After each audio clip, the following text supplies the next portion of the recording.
Amen. Bonjour à chacun d'entre vous. Bonjour aux internautes, heureux de pouvoir poursuivre ce temps. Merci à toute l'équipe pour cette continuité. Voilà le thème autour duquel j'aimerais partager la pensée de ce matin. Un fils nous est donné. Un fils nous est donné. Un fils ne nous est pas né. C'est un enfant qui nous est né. Mais un fils nous est donné. Et vous avez capté là où je vais en venir. Luc chapitre 1, le verset 26. Luc chapitre 1, verset 26. Au 6e mois, l'ange Gabriel fut envoyé par Dieu dans une ville de Galilée appelée Nazareth, auprès d'une vierge fiancée à un homme de la maison de David nommé Joseph. Seigneur, bénis les fiancés, les futurs fiancés. Le nom de la vierge était Marie. L'ange entra chez elle et dit: Shalom, toi à qui une grâce a été faite, le Seigneur est avec toi. Troublée par cette parole, Marie se demandait ce que pouvait signifier une telle salutation. L'ange lui dit: Ne crains point, Marie. Ne crains point, Marie. Y a-t-il des maris dans la salle? Allez, n'ayez pas peur, il n'y a rien, pas de amen. Des maris. Marie. Que j'ai vu un homme lever la main, ça m'a fait peur quand même.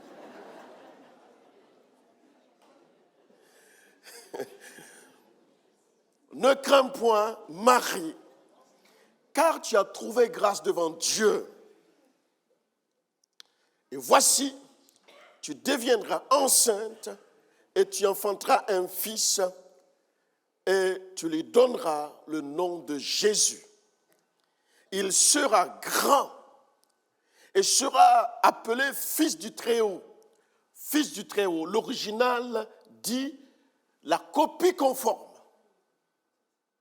Pas photocopie, la copie conforme. Fils du Très-Haut, et le Seigneur Dieu lui donnera le trône de David, son père. Il régnera sur la maison d'Israël, sur la maison de Jacob, éternellement, et son règne n'aura point de fin. Amen. Avez-vous déjà reçu une très bonne et grande nouvelle dans votre parcours de vie? Amen. Ce n'est pas toujours que de mauvaises nouvelles qu'on entend. Il y a de temps en temps de bonnes nouvelles qui nous parviennent. Amen. Monsieur, on a retrouvé votre fils vivant. Tiens, une nouvelle. Madame, votre biopsie est négative. Monsieur ou madame, le cancer est en rémission. Papa et maman, j'ai décidé de répondre à l'appel de Dieu. Voyez-vous, il y a ces nouvelles qui égayent, qui réjouissent le cœur, notre cœur. Autant de nouvelles bonnes. Et toutes ces nouvelles, on peut les aligner. Et elles ont une source commune. La joie qu'elles procurent, la libération qu'elles transportent, mais aussi la participation entière de celle ou de celui qui la reçoit, parce que ce n'est pas tout d'entendre une bonne nouvelle, mais il faut la croire, l'accepter, la recevoir. Pour ceux qui sont calés en communication, vous connaissez ces trois grands axes: le messager, le récipiendaire, le message. Voilà les trois points sur lesquels j'aimerais incliner en m'appuyant sur ce texte. D'abord, le messager. Il s'agit d'un ange, l'ange Gabriel. Je n'ai jamais reçu la visite de cet ange, mais il me semble qu'il est porteur quand même de bonnes nouvelles. L'ange, 6 mois auparavant, 6 mois en arrière, visitait un certain Zacharie, dont nous avons eu quelques notions il n'y a pas longtemps, ici même. alors que Zacharie était dans le temple, au milieu de son service. Dans Luc 1, verset 19, l'ange répondit, il s'agit de l'ange Gabriel encore, répondit à Zacharie, « Je suis Gabriel, je me tiens devant Dieu, j'ai été envoyé pour te parler et pour t'annoncer cette bonne nouvelle. » Pas le chiffre 7, comme vous lisez avec moi, mais la démonstration. Cette bonne nouvelle. Figurez-vous que 490 ans au préalable, le même ange répondait à un certain Daniel. Daniel chapitre 9, au verset 21. Je parlais encore dans ma prière. Comme quoi, nos prières, on parle. Un dialogue. Quand l'homme, Gabriel, que j'avais vu précédemment dans une vision, s'approcha de moi d'un vol rapide au moment de l'offrande du soir. Toujours, il vient quand la personne est soit dans un service ou dans une attente quelconque. Il m'instruisit et s'entretint avec moi. Il me dit, Daniel, je suis venu maintenant pour ouvrir ton intelligence. C'est une bonne nouvelle, ça. Bon. C'est sûr que ce n'est pas le Père Noël qui vous apporterait une bonne nouvelle. Parce qu'on peut recevoir un MacBook Air dernière génération et être triste à l'intérieur. L'ange Gabriel semble être comme un ange spécialisé. Il y a un autre à côté qui est Michel, l'ange, ou l'archange si vous voulez. L'ange Gabriel semble être donc cet porteur de spécialistes de bonnes nouvelles. Vous savez comme moi que les anges sont envoyés de Dieu, sont au service de Dieu à notre sujet, pour nous. En aucun cas, nous serons amenés à vénérer, à adorer un ange. Nous croyons le ministère du Saint-Esprit, mais nous croyons aussi au ministère des anges. Parce qu'ils travaillent, ce n'est pas révolu, c'est d'actualité. C'est Jean qui dira, l'apôtre, Apocalypse chapitre 5, verset 11, « Je regardais et j'entendis la voix de beaucoup d'anges autour du trône et des êtres vivants et des vieillards, et leur nombre était des myriades de myriades et des milliers de milliers. » Verset 12. Il disait d'une voix forte, l'agneau qui a été immolé est digne de recevoir la puissance, la richesse, la sagesse, la force, l'honneur, la gloire et la louange. Amen. Les anges travaillent, messagers de Dieu. Je préfère que tu sois visité par un ange que par quelque chose d'autre. Il y a le récepteur. Notre amie, notre grande sœur, notre jeune fille juive vivait à Nazareth. Nazareth de ce temps-là, de cette époque-là, est un village perdu de nulle part.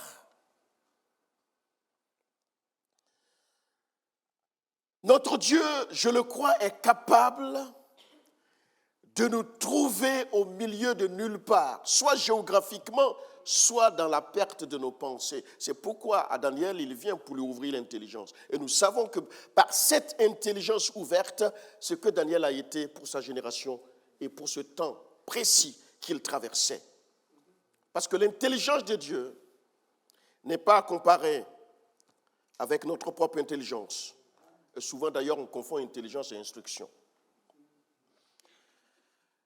le récepteur, la personne de Marie. Marie est ici dans notre texte comme la récipiendaire de la grâce de Dieu. C'est le récipient qui reçoit.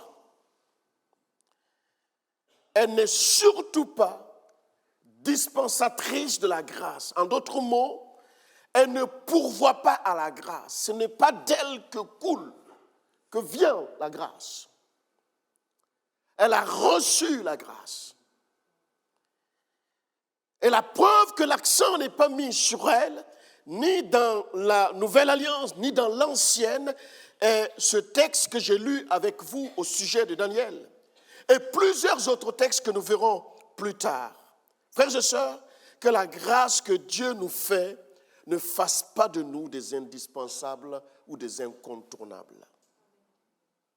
Un seul amen, ça me suffit.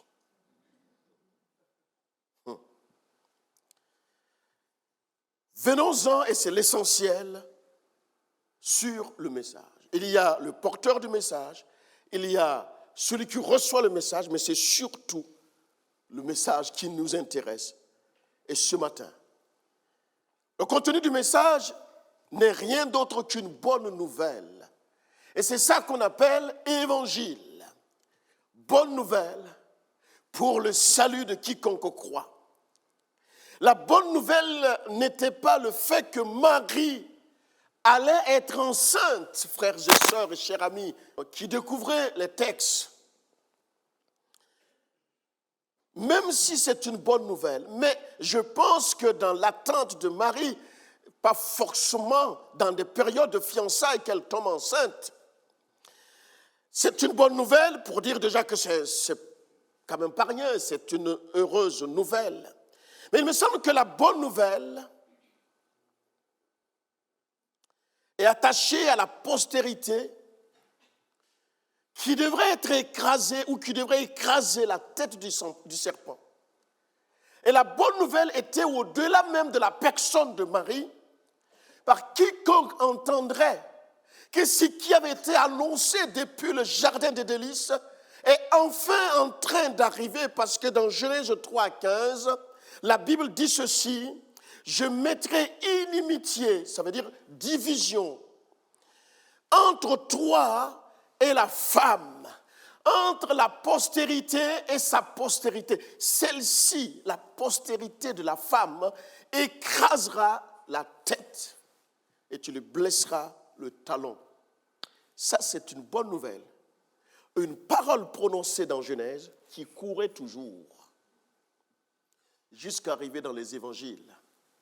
J'ai entendu une prière, ce que Dieu a dit court toujours, tient toujours. Et c'est ça qu'on appelle une promesse. Les promesses de Dieu, dit la parole, est oui et amen. Scellé.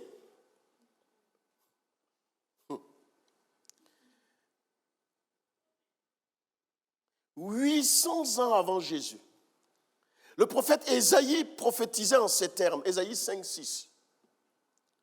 Voyez-vous que la bonne nouvelle, la salutation de Marie est vraiment quelque chose de spécial. Depuis ce temps-là, Ésaïe 5, verset 6, 800 ans avant que Jésus ne naisse.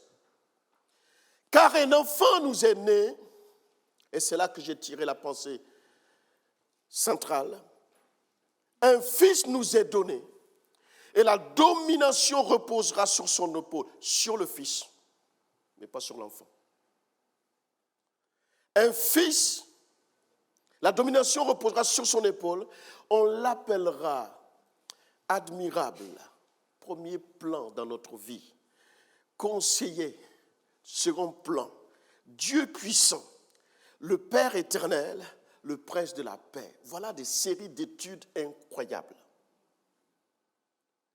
Que des facettes de cet enfant qui allait naître. Je ne sais pas si vous imaginez ceux qui vivaient à l'époque d'Ésaïe et qui entendent une telle parole. Mes amis, tout n'est pas de naître de nouveau. Ce n'est pas le fait simplement d'être né de nouveau, passer des ténèbres à l'admirable lumière de Christ. Il faudrait aussi aller plus loin devenir des fils et des filles du royaume de Dieu le Père. Et c'est à ce niveau que le temps qui s'écoule nous juge. C'est à ce niveau qu'on peut comprendre que la fin d'une chose vaut mieux que son commencement. C'est à ce niveau qu'on peut comprendre que des rois puissent avoir des rêves, mais qui ont besoin de jeunes gens pour interpréter. C'est à ce niveau qu'on a besoin de saisir qui entretient sa foi, sa relation avec la personne de Jésus. C'est à ce niveau qu'on comprend que ce n'est pas tous ceux qui me disent « Seigneur, Seigneur » qui iraient jusqu'au bout. C'est à ce niveau qu'on comprend que la carte de membre de l'Église n'est pas suffisante. C'est à ce niveau que je comprends qu'être pasteur estampillé sur des documents est loin d'être suffisant. C'est à ce niveau que je comprends que la bonne nouvelle n'est pas juste un concept ecclésial, un concept d'église, mais c'est toute une vie de rude combat, d'épreuve, d'abnégation, de discipline personnelle. Nous ne sommes pas dans un monde de béni oui-oui, tant à l'extérieur qu'à l'intérieur. Nous avons besoin d'être saisis par le Saint-Esprit pour comprendre toute la portée des bonnes nouvelles qui nous parviennent. Et j'ai l'impression que parfois, notre Dieu nous annonce la bonne nouvelle, mais entre l'annonce et la réalisation de bonnes nouvelles, il y a 2-3 pas à faire quand même, sinon plus. Le jugement du temps révèle qui est resté enfant de Dieu et qui est devenu fils de Dieu.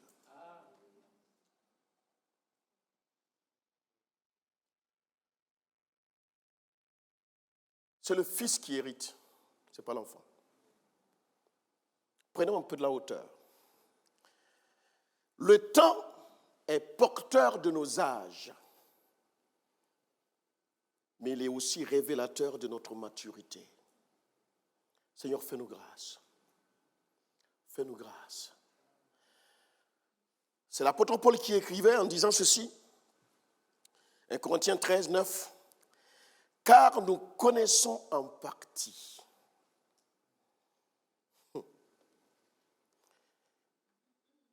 Nous prophétisons même en partie. Aucune prophétie ne peut aller au-delà de la parole de Dieu. Ou ne pourra être au-delà de la parole de Dieu. Aucune connaissance apprise ici et là ne pourra être au-delà de la parole de Dieu. Mais au verset 10 de ce texte dit, mais quand ce qui est parfait sera venu, ce qui est partiel disparaîtra. Lorsque j'étais enfant, je parlais comme un enfant. C'est valable pour l'apôtre Paul, mais en tout cas pour ma part, c'est valable aussi. Je pensais comme un enfant. Je raisonnais comme un enfant, parce que penser et raisonner n'est pas pareil. Lorsque je suis devenu homme, et j'aime bien la conjugaison qui est employée, quelle que soit l'interprétation ou les textes que vous utilisez en traduction, j'ai fait, ma volonté s'est engagée, j'ai fait disparaître ce qui était de l'enfant. Amen. Oh frères et sœurs, ce qui est total fait reculer ce qui est partiel. La perfection chasse l'imperfection. Le réel chasse l'ombre. Le Fils chasse l'enfant. Il n'y a qu'à voir les fils et les filles que nous avons, que vous avez eus dans le cadre de la procréation, votre progéniture. Si au bout de quelques années, c'est qu'il était à l'âge de 5 ans, et 30 ans après, donc 35 ans, continue à être comme il avait 5 ans, je suis sûr que vous chercherez à comprendre, et bien avant même, à voir des spécialistes. Et dans ces spécialistes, nous avons l'ange Gabriel, qui est l'annonciateur. Mais un détail très important dans tout ce qu'il annonce, il ne vient pas simplement faire du Uber Eats et repartir. Il veille à ce que celui à qui il s'adresse comprenne, accepte même. Et derrière le porteur de bonnes nouvelles qu'il est, parfois il est même porteur de sentences. Souvenez-vous de Zacharie. Il lui dira, tu seras. Entre-temps, il n'est pas reparti auprès du Père et puis revenir et puis donner la sentence. Sur le champ, il a donné. Le même ange parle à Marie. Je pense de tout mon cœur que dans le cadre des festivités, de la fête de fin d'année, attachée à la notion de Noël, alors notre discussion n'est pas dans le mois ou dans la saison, peu importe, ce que je sais, c'est que Jésus est venu. Et si Jésus est venu, il y avait un sens. Un enfant nous est né, parle de l'humanité de Jésus. Un fils nous est donné, parle de la divinité de Jésus. Et c'est cette partie qui nous incombe parce que vous comme moi, personne n'a vu Jésus physiquement. Cependant, dans des convictions spirituelles et authentiques, nous avons tous, pour la plupart, été convaincus de péché, de justice et de jugement. Mon combat est attaché à ces trois grandes notions de la vie chrétienne. C'est à toi, c'est à moi de ne pas accepter que le péché regimbe et que la mort revienne, mais de comprendre que je n'ai pas simplement un Jésus de la crèche ou un crucifix sur la croix, mais j'ai affaire à une divinité, à la personne de Dieu. Oui, nous n'avons pas honte de confirmer, de dire que Jésus est divinement assis dans nos consciences. Il est la personne réelle et invisible en nous, tout au moins pour ceux qui l'ont reçu comme sauveur. Il est à la fois humain, mais divin. Aucune faculté de science ne peut enseigner ces choses, ne peut saisir ces choses. C'est plus que de la mathématique, c'est plus que de la science sociale, c'est du divin. Et ce n'est que spirituellement que tu peux accéder, ce n'est que par l'ouverture de ton intelligence que tu peux comprendre toute la portée, la profondeur de ce message de la bonne nouvelle. Parce que dans ce message, dans ce colis, c'est ponctué de tout ce dont tu as besoin en des saisons précises. Qu'est-ce que c'est dur pour un enfant d'attendre le 24 au soir, pour certains au pied du sapin, pour d'autres au pied de je ne sais pas quoi, du lit. Et l'enfant attend. Il n'a jamais compté autant les heures qui filent que ce soir-là. Et si c'est proclamé que c'est le lendemain matin, dès 6 heures, l'enfant est là. Et à 6 heures parfois, papa, tu fais la grâce mat? Ben non, c'est toi qui t'es réveillé tôt. Parce que dans le colis, on veut s'empresser d'ouvrir.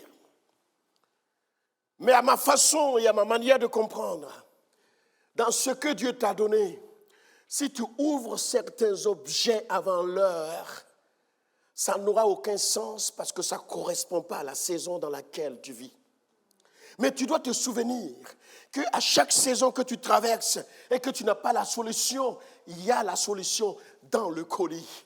Permettez-moi de parler de façon légère, pour ne pas dire que Jésus est le colis, mais il est le porteur de ce dont tu as besoin. C'est pourquoi un enfant de Dieu, non pas qu'il a perdu la raison, est capable de rire au milieu des épreuves, de sourire quand bien même ça crame derrière.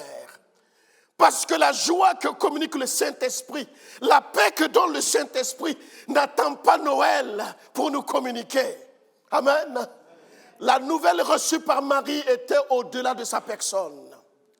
Et comme Dieu est pour la paix des ménages, l'ange Gabriel est allé voir Joseph et lui dire les choses exactement. Mon cher ami, si on venait à te dire Dieu a dit, réponds simplement que ce même Dieu peut te parler. Prends et attend. Et je parle dans le cadre des formations des couples. C'est très important. Même dans les vieux couples, il est important de s'accorder et d'entendre ce que Dieu dit. Vous savez, ce que nous sommes à l'extérieur n'est que le résultat de ce qui se passe à l'intérieur. Il n'y a rien d'autre. Dieu est fidèle à lui-même. Marie, tu seras enceinte. Tu porteras le Fils du Très-Haut. Tu porteras. Et nous savons les circonstances dans lesquelles, Jésus est arrivé. Et là, Ésaïe l'avait prédit aussi. Une fenêtre de grâce avait été ouverte pour qu'il perçoive déjà. Jusqu'à dire qu'il n'avait ni beauté ni éclat pour nous plaire. Nous l'avons dédaigné. On ne l'a pas considéré, lui, le Fils de Dieu.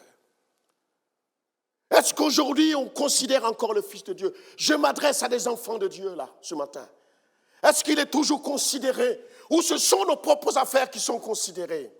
Christ est encore à la place dont il se doit, où nous le voyons comme un petit Dieu. Marie ne doute pas. Marie ne regimbe pas. Crois. Il arrivera. L'ange Gabriel apporte le message depuis le jardin d'Éden, parcourir des générations, des siècles, arriver jusqu'à l'accomplissement. Et ce message a été transmis aux disciples, ensuite aux apôtres qui ont parcouru le monde et qui est retransmis encore jusqu'à nous. C'est pourquoi nous voulons être des témoins de cette grâce. Le meilleur des cadeaux que tu puisses offrir, c'est de proclamer Jésus autour de la table, avec sagesse, avec une intelligence ouverte, avec compréhension spirituelle, et laisse le Saint-Esprit se saisir du reste. Ne minimise pas sa puissance, son autorité. Dieu n'est pas religieux. Je te bénis, Seigneur, ce matin. Je te rends grâce pour la pensée que tu viens de déposer dans nos cœurs. Notre petitesse nous confond. Et je prie au nom de Jésus que tu puisses travailler à ce que cette parole, qui est le Fils qui nous est donné, puisse rester gravée. Seigneur, donne à ma personne de ne pas rester enfant, quel que soit le domaine, de grandir, d'être fils, et à une autre d'être fille. Seigneur, accompagne ta parole par son autorité, en révélant ta volonté. Donne-nous d'aller dans les choses profondes. Garde-nous. Et que nous comprenions qu'à cause de notre compréhension de l'âge que nous avons, nous n'avons pas à lutter contre les dates autour de Noël. Nous n'avons pas à lutter contre les accessoires de Noël, mais à comprendre que c'est Dieu qui s'est fait chair, venu épouser notre condition pour nous ouvrir la route de la grâce. Merci pour son acceptation. Jésus, merci pour ta venue, ta mort et ta résurrection. À toi l'honneur et la gloire dans le précieux nom de Jésus. Amen. Dieu nous bénisse.